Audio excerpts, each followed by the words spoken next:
Story. Our next guest went to Georgetown University and asked students about the deportation of illegal immigrants, and they called it racist when they thought it was a quote from President Trump. Roll tape. I think that policy comes from a place of white American nationalism. Donald Trump has kind of embraced this rhetoric of racism and xenophobia that is not beneficial to our country at all. This administration has totally not done anything moral. Well, guess what? Here's the person who really said that quote. Take a listen.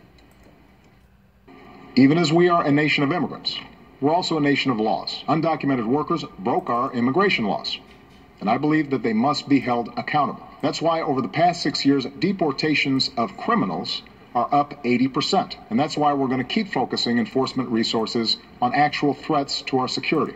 Aha, that's who said it. And here's how the students reacted when they found out it was President Obama. Take a listen. Undocumented workers. Is that surprising? Yeah, a little bit. Why is that surprising? Because I thought it was the Trump administration that said something like that. No. Again, I just think that there's a moral way to do it, and I don't know a ton about Obama's deportation policies, but I imagine that they were a lot more humane than the ones currently going on. Good stuff. Joining us now, Cabot Phillips, Campus Reform Media Director. Cabot, this really does highlight exactly what we already know, especially on college campuses. Everyone is pressured to basically believe that anything this president does is evil and racist, and you just showed that up. Yeah, trying to get people to have these light bulb moments of examining their own personal biases and realizing you need to judge quotes, you need to judge positions on the merit of them, where they're actually coming from, not just based on the person that's proposing them. I've talked to thousands of college students in the past few years with the Leadership Institute's campus reform. I've seen the bias. I've seen the pressure there is. So much of this comes down to social pressure. The second the word Donald Trump is said, people are going to oppose whatever they hear next because they see what happens to people on campus that don't. And I think that social pressure plays a big role, and the overwhelming bias is leading people to look not at issues, but at the people proposing them, and that's bad for all of us. And that is what they're being told, not only from social pressure, peer pressure, but also the narrative they're getting from the classroom, right? That absolutely plays a role when all you hear is one thing from professors, from administrators, when the same speakers are coming giving the same ideas, they reinforce that idea. The bottom line is, I could have read these students a Mother Teresa quote, and if they thought Donald Trump said it, they would claim it's the most offensive thing they've ever heard. And I think also this video points out just how far the conversation has gone to the extremes on immigration.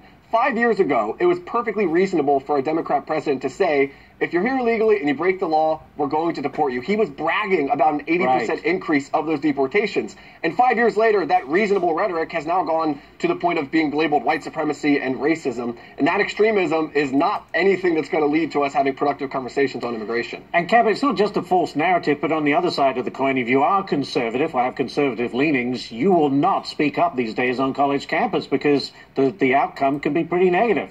Yeah, it's not just students being afraid of being assaulted, which often happens on college campuses towards conservatives. It's also students being fearful of their grade being hurt.